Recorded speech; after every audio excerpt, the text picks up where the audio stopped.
folks, welcome back. We're gonna play some Power Wash Simulator. Cause we bored. Clean the detached house. Let's take a look.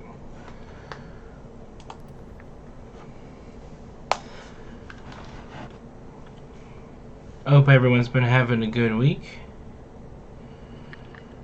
Figured jump on, do a little bit of relaxing cleaning. Rotate our nozzles, so to speak. Alright. So we got the drop. Ooh, we got some footprints. Someone's stepping around in soot again. Jesus, man. Every other house in the block is nice. I'm gonna clean my own car first. Alright, well, let's get started, I suppose. Oh, you got the Pete's.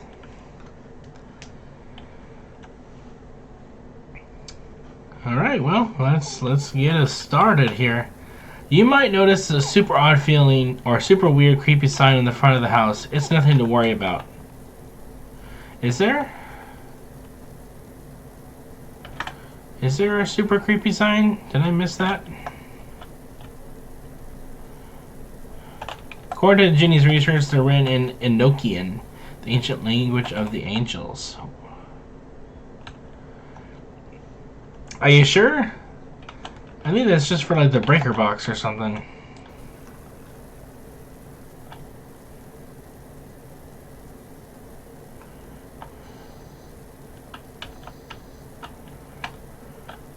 Look, we're gonna do everything but the Pete's. We're gonna do the Pete's last.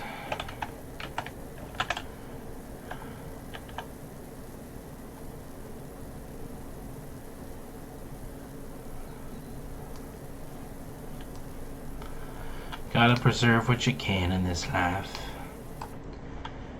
Like I say.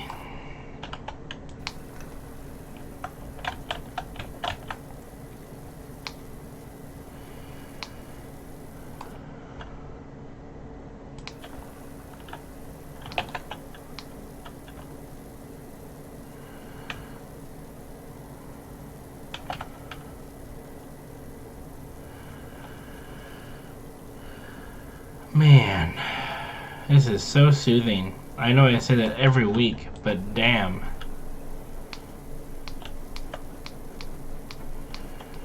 I mean, there's just something about it.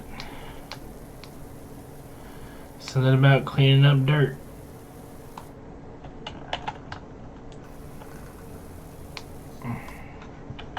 Well, goodbye, Pete's.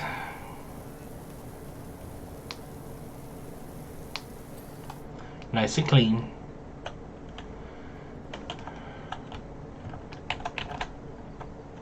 Driveway edge.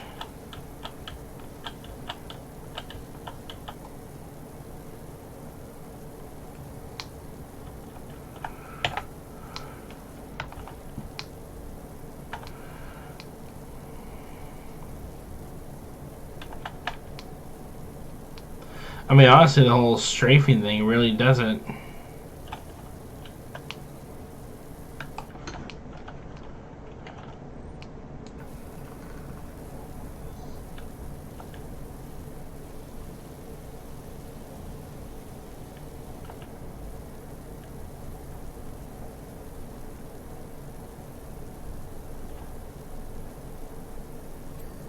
There we go.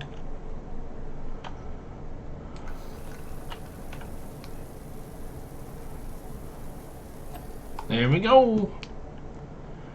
Waha!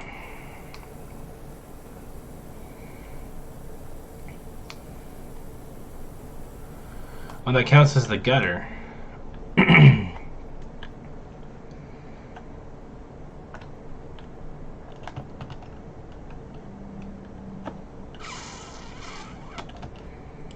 Alright. Well, it's time just to go from the house up.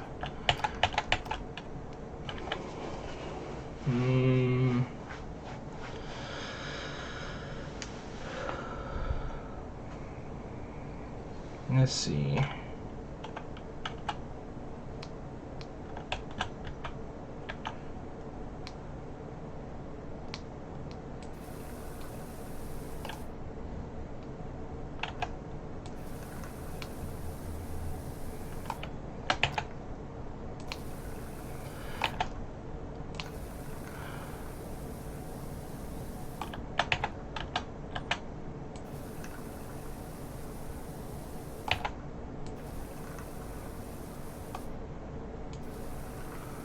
There we go.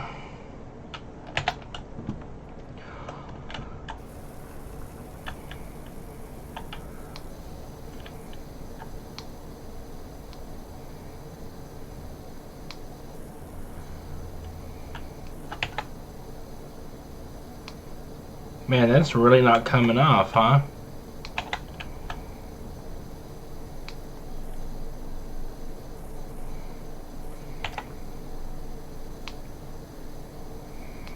Jesus, what do you got on here?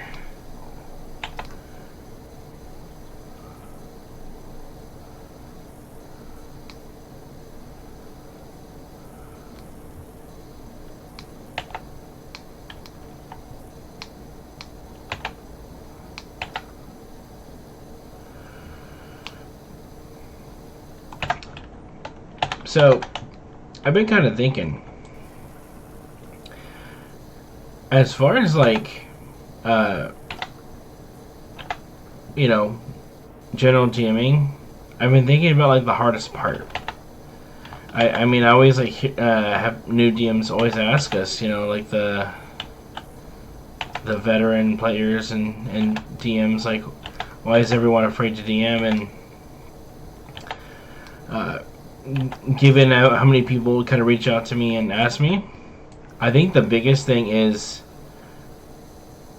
I guess, the perception of what prepping is. I think that's like, they think they're not capable of doing it. But, I mean, I think everybody is a lot more organized and thoughtful of what can and might happen than they might think. You know, it's prep work is, in my opinion, really important. I mean, obviously, some people function a little better in full-on winging it, and if that's what you would like to do, I say go for it. But you know, as always, if I say something in these videos you disagree with, you're 100% okay to disagree with that. Just like anything in this game, it's all preference. Everything is preference in this, in Dungeons and Dragons or any tabletop RPG. And so, for me, what gives me anxiety about DMing, whenever you know, I'm worried about something, it's almost always like, did I do enough? And not necessarily like, people think of it like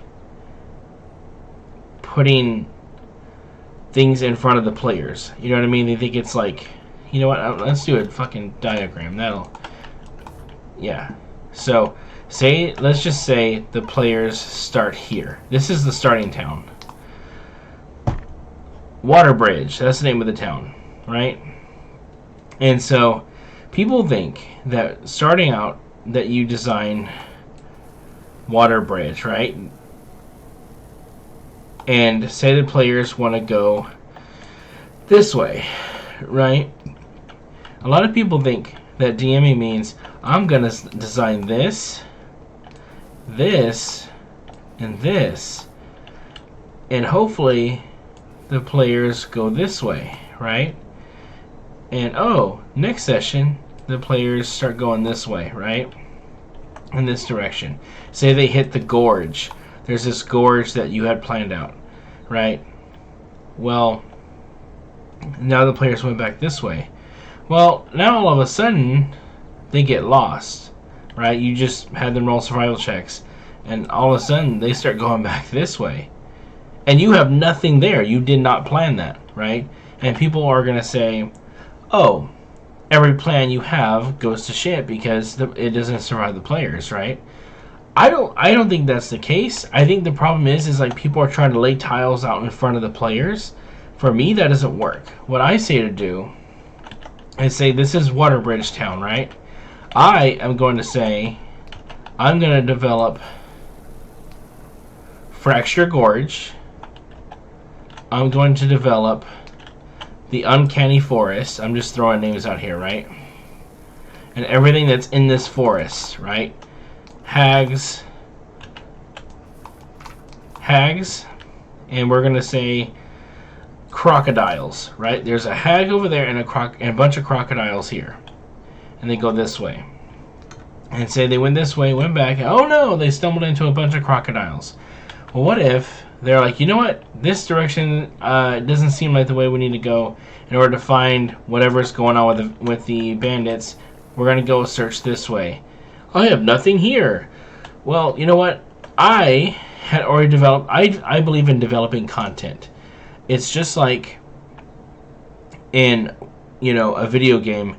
You're not just like drawing up things and things coming up at random, and you're seeing things as they get drawn up. Things exist already. So, like, say over this way, I thought there's a mountain range, right? And in this mountain range, there are, like, stone giants, right? And it's a little harder on the players, like, and so there's like a little fortress with stone giants in them, right? They go here, and they discover that the bandits are, basically putting pressure on the stone giants. And the stone giants are getting a little antsy about their turf being encroached upon. So they are slowly attacking Waterbridge, right?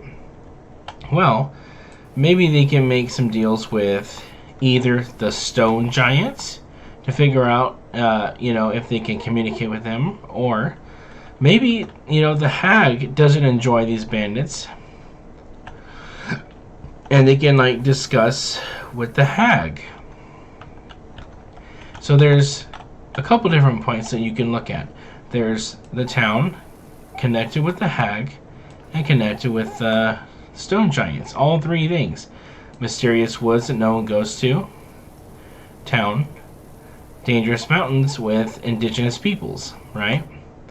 And then you have the bandits who are affecting, you know, this whole area, right?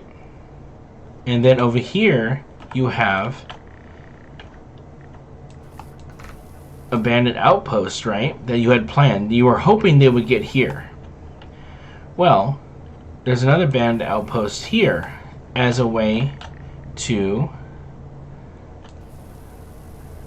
Over here is a vampire lord who has convinced the bandits to do what he wants. The vampire lord wants the bandits to put pressure on the town, so that way they are unnoticing of him and his plans to turn them into his undead minions. Say he's trying to infect the town with some undead grain or something, like to make the town slowly turn.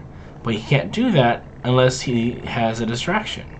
So the vampire lord has hired the bandits. The bandits has put pressure on this area for travel. The hag is annoyed because of all the traffic. The alligators are just sort of an ambient creature. The stone giants aren't enjoying the proximity of the bandits. Waterbridge is dealing with the whole thing. So this is where they start, and they are kind of catching all these things at once.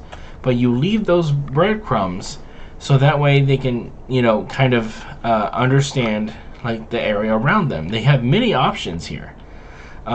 Whether they want to work with the town, they want to work with the stone giants, or they want to try to make deals with a hag. All possible things. And no matter which direction they go, you know, the crocodiles can be anywhere right here. Anywhere. So, like, it doesn't matter really where they are. you know, it really sets up a decent, a decent like area of which that they can stumble upon, or even like explore. It doesn't feel like you're in this huge box. You know, it feels like a world. So that's how I develop stories and stuff like that. And that's how I keep myself from being stressed out. And just like anything, whether it's like taking notes or like organizing your desk or like whatever it is, there's no one way to do this. You should always personalize your own prep. The reason why is because my prep may stress you out, and my prep is very different from yours. Like, yours could stress me out, but that doesn't mean you're doing it wrong or I'm doing it wrong. It just means that, like, you know, our brains can work differently than the other one. Man, this thing is on there.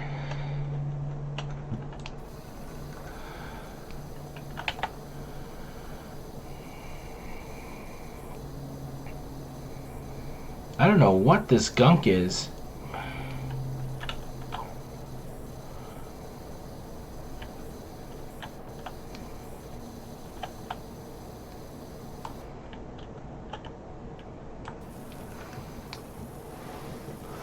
God damn. So hopefully that kind of like clears it up a little bit. It took me a while to like figure that out for myself, because you know, I never knew what to do.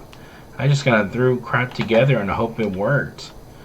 But after so long, like, you realize that like you need a little bit of a plan. And like, a plan doesn't mean that it's this rigid, immovable thing. You know, like for example, like, say we're just gonna go off and say that players help the Giants wipe out these bandits are no more. These bandits aren't communicating with these bandits for a period of time, right? Now all of a sudden these bandits are like, hey, something's up. Let's go ahead and report back to Vampire Lord. Vampire Lord sends a bunch of skeleton reinforcements to the bandits. This gets harder because players came here, they leveled up from level 2 to 3.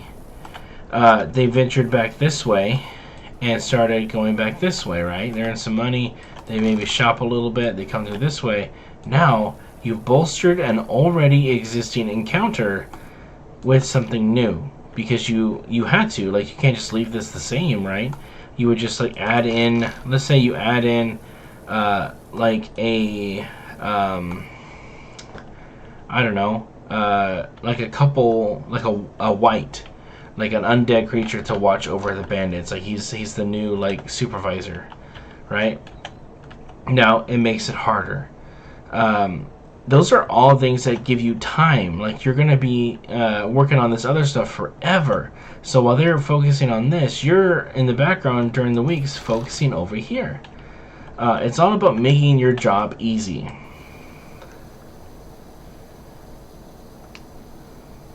That's the whole point. It's just to make life easier on us. Because, I mean, why not? It's supposed to be fun. You might as well make it easy to do and easy to have fun.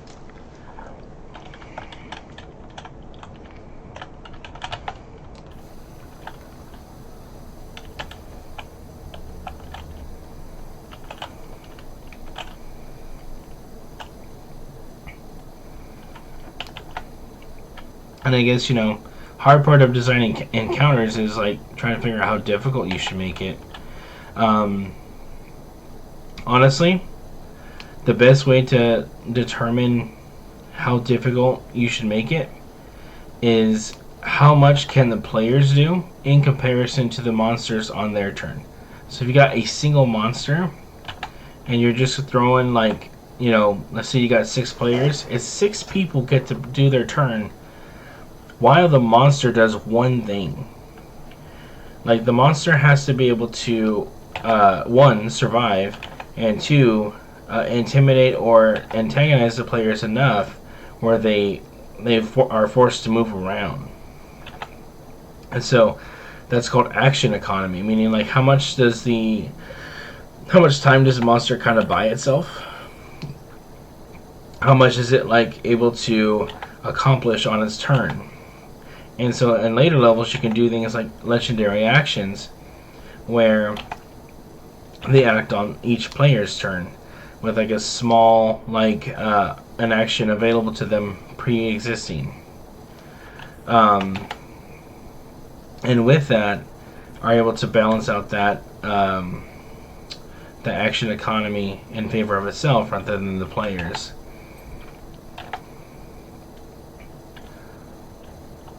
A lot of that can be, resistances. I really discourage the idea of just add more hit points, because all you're doing is dragging it out. And sure, that's, you want to make it sometimes you want to make it a long fight, but sometimes it's just like, oh, this is boring as crap. You don't want to just like have this boring slugfest. It's not exciting. You want to add things like environmental hazards.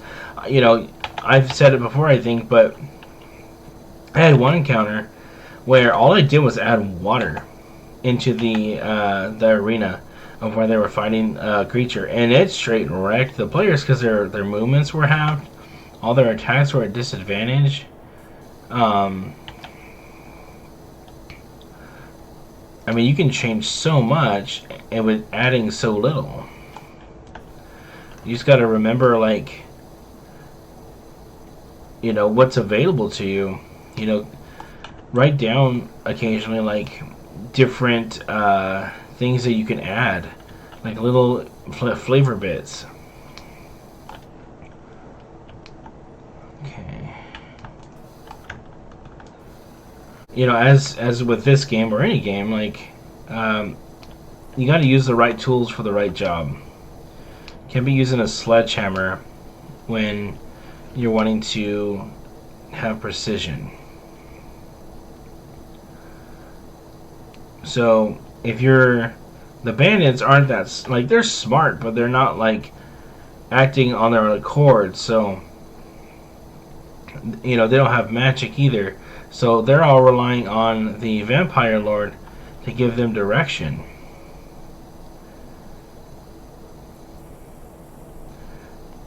They may be able to like bolster their situation a little bit. But if they lose contact with the other encampments, they may not even really like be aware until it's too late. So you can send scouting parties, maybe like one or two. That could be a way to either get captured and interrogated, and then that kind of like passes off information to the players. It can also give them a couple little jumps from a long rest where they are trying to get asleep, and all of a sudden the bandits show up and try to mess with them in their sleep, maybe take some of their stuff. Because remember, the bandits are smart. They want to live. They're not going to fight to the death all the time. They might show up. Maybe they'll try to take something from the encampment, and then they'll bugger off.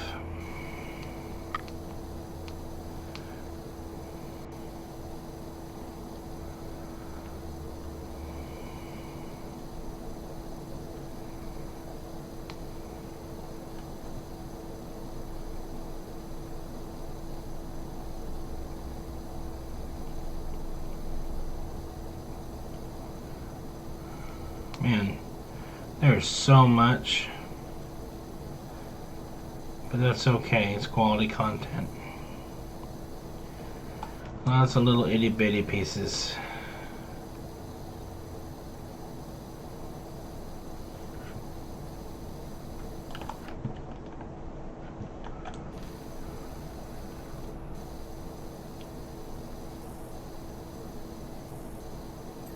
Aha. You know, I'm actually kind of surprised this worked out as it. It looks like a goddamn mess now, but I think if you follow along, like what I illustrated out, it kind of helps illustrate kind of like what you do. And you don't have to be an artist. You know, I can draw, obviously not with a pressure washer here, but like, you know, I'll make a little bit of a doodle till I just kind of explain to myself and remember what I'm visualizing as far as where everything is in the area.